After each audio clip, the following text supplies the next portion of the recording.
हमारे फेफड़े हमारी जीवनी शक्ति का आधार है, क्योंकि उनके ही संपर्क में आकर के हमारा हृदय निर्मल रक्त हमारे शरीर में प्रवाहित करता है, वो गतिमान बना रहता है। और जब हम भी सो जाते हैं उस समय भी ये हमारे फेफड़े और ये हमारा हृदय निरंतर हमको जीवित बनाए रखने के लिए कार्यशील रहते हैं। फेफड़ों की जो फंक्शनिंग है, उसकी जो कार्यशैली है, उस पर ही हमारी जीवनी शक्ति निर्भर करती है। उनको स्वस्थ रखने के लिए डॉक्टर्स यानी हमारे मेडिकल प्रोफेशनल्स बहुत अच्छी अच्छी राय हमको देते हैं। हम उनको भी मानने में चूक जाते हैं और फिर भाग्य को दोष देते हैं। डॉक्टर्स हमारी उस समय मदद करते हैं जिस समय हम स्वयं भी अपनी मदद नहीं कर पाते।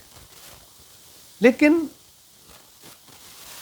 निरंतर नयापन, निरंतर नई खोज, ये मनुष्य का स्वभाव है, क्योंकि वो जो सृजनहार है परमात्मा, उसकी संतान है वो। तो जब परमात्मा सृजनहार है तो हम सृजनहार कैसे नहीं होंगे? हम भी सृजन करते रहते हैं अपनी सीमित बुद्धि विवेक के आधार पर।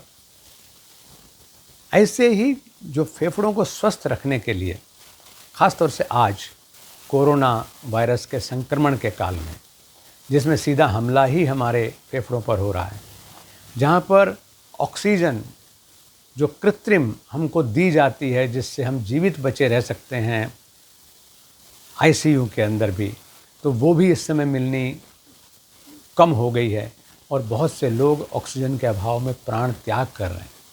लेकिन कैसी विडंबना है कि हम बाहरी जो कृत्रिम ऑक्सीजन हमको दी जा रही है उस पे तो ज़िंदा रहना चाहते हैं, लेकिन ज़िंदा रहते हुए जो प्योर ऑक्सीजन सीधे सीधे प्रकृति हमें दे रही है उसको हम नहीं लेते या नहीं लेना चाहते या नहीं ले पाते।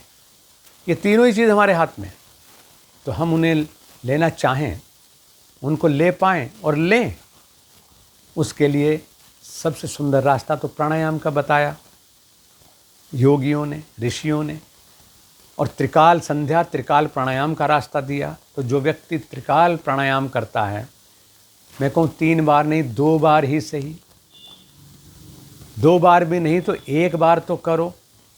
त्रिकाल में परफेक्शन है, 2 बार प्राणायाम करेंगे तो जीवन है, और अगर 1 बार भी करेंगे तो भी जीवित तो बचे रहेंगे कम से कम, तो वो करें।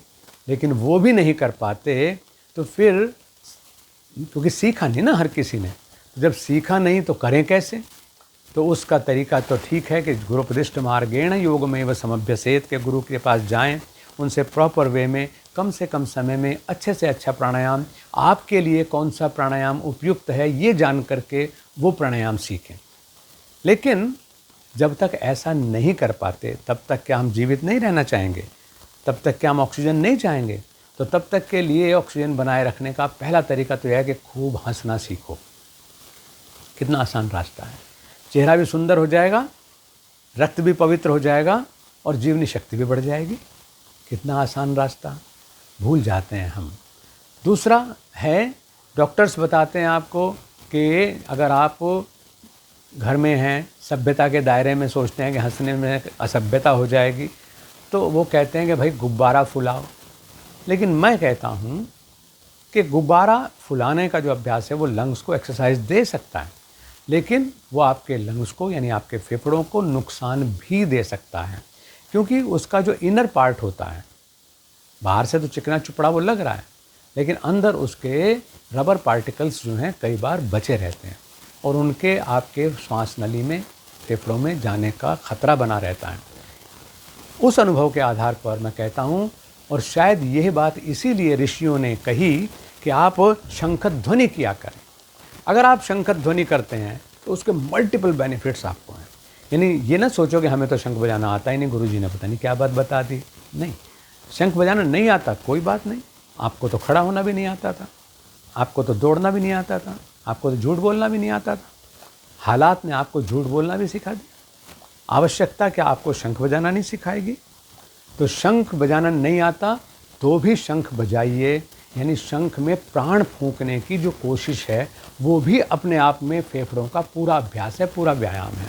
हाँ, ये बात अलग है कि अगर आप शंख ध्वनि सही तरीके से करते हैं तो वो जो उसकी ध्वनि तरंगे हैं, मतलब उनको अगर आप डिजिट्स में कन्वर्ट करके देखें तो आप देखेंगे कि उनके बहुत गहन प्रभाव, सूक्ष्म प्रभाव आपके सिस्टम्स के ऊपर पड़ते हैं। यहाँ तक कि आपकी कॉन्शियसनेस के ऊपर पड़ते हैं, आपके ब्रेन के ऊपर पड़ते हैं, और वहाँ की जो तरंगें हैं वो सकारात्मक होती हैं। शंख ध्वनि के बारे में पुरानी दादी माँ भी गाँव की बताती थी, जो हमने सुना है कि भाई शंख जरूर बजाया करो, शंख बाजी बलाए भाजी। यानी शंख अगर बज रहा है तो सब बलाएं, सब नेगेटिविटीज़ आपसे दूर हो जाती हैं। कितना बड़ा फ़ायदा इससे। दूसरी चीज़, आजकल कैल्शियम की लोगों में बहुत कमी हो रही है, और कैल्शियम की कमी से भी जीवनी शक्ति घटती है हमारी। तो उस कैल्शियम की आपूर्ति भी शंख से होती है हमारे शरीर में। आपके यहाँ कभी देखा हो, कथा सत्संग होता है, उसकी सत्यनारायण की कथा होती है, तो कथा के बाद, यज्ञ के बाद पंडित जी शंख वाला जल जो है आपके ऊपर छींटे मारते हैं, आपको देते हैं।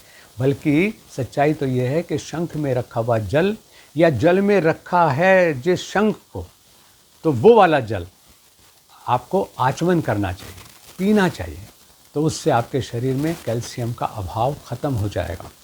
और जो शंख का यानी हमारा मित्र है, घर घर में 10 तरह के आप जो है म्यूजिकल इंस्ट्रूमेंट्स रखते हैं, बहुत सारे जो क्या बोलते हैं, मुझे तो ये भी नहीं पता, जिसमें गाने बजते रहते हैं। तो उस तरह के संगीत के लिए आप 10-10 हज़ार, 15-15 हज़ार रुपये के जो है साधन रखते हैं, तो एक शंख भी घर में रख लीजिएगा। तो शंख बजाएंगे, अगर आप हंसी करेंगे यानी अट्टहास करें, कम से कम 15-16 बार तो दिन में हंसना ही चाहिए। ऐसे ही शंख जो है 2 बार सुबह शाम ज़रूर बजाना चाहिए। तो उससे आपके फेफड़ों में ऑक्सीजन की कमी जो है वो पूरी हो जाएगी। और जब आप आराम करते हैं तो थोड़ा सा पेट के बल ज़रूर लेटा करें। अक्सर क्या है, हमें खड़े रहने की आदत पड़ गई है, ऐसे ही बैठेंगे भी तो हमें कुर्सी पर बैठने की आदत पड़ गई है, लेटेंगे तो सीधे ही लेट करके आप सो जाते हैं, क्योंकि सीधे लेटे लेटे ही आप टेलीविज़न देखते रहते हैं, अपने मोबाइल काम करते रहते हैं। तो उससे आपके फेफड़ों की क्षमता घटती है, उनका जो आकार है वो भी ख़राब हो जाता है। इसलिए ज़रूरी है कि कुछ समय पेट के बल लेटो, जिसको प्रोन पोजीशन कह देते हैं। हम लोग योग में उसको बालासन कहते हैं, उसको मकर आसन कहते हैं, और थोड़ा सा उसी में अंगड़ाई ले लेते हैं, उसको हम सर्प आसन कहते हैं। इसका अभ्यास करें तो जो आज जो अस्पतालों के अंदर रोगी हैं, मैं कहता हूँ वो भी इस काम को करें। जो अस्पतालों में भर्ती हमारे पेशेंट्स हैं, कोरोना के पेशेंट्स हैं, वो भी अगर इन चीज़ों को करें, यानी अट्टहास करना सीखें, वो शंख ध्वनि करना सीखें, वो प्रोन पोजीशन में लेटें, और अगर कुछ भी नहीं करते तो सीधे बैठे हुए, उल्टे लेटे हुए, किसी भी अवस्था में वो दीर्घ ओम का उच्चारण करें। पूरा सांस भरें और फिर लंबा ओम बोलें, जितना लंबा बोल सकें। तो आप देखेंगे कि ऑक्सीजन की कमी शरीर से हाथों हाथ पूरी हो जाती है, और आप कहेंगे कि हमें सिलेंडर की ज़रूरत नहीं है। तो आइए सिलेंडर की ज़रूरत से बाहर निकलें, और सिलेंड्रिकल जो हमारा ये कॉन्स्टिट्यूशन है, पूरा सीधा खड़ा हुआ ढांचा, इसके अंदर जो है पूरी ऑक्सीजन सीधे सीधे प्रकृति से भरें, और प्रकृति के भी नियंता जो ओंकार स्वरूप है उस ओम की ध्वनि से भरें, शंख ध्वनि से भरें, और आराम करके भरें, पेट के बल लेट करके। जब आप आराम करेंगे तो राम आकर के आपका चार्ज ले लेंगे और आप पूरी तरह से स्वस्थ रहेंगे।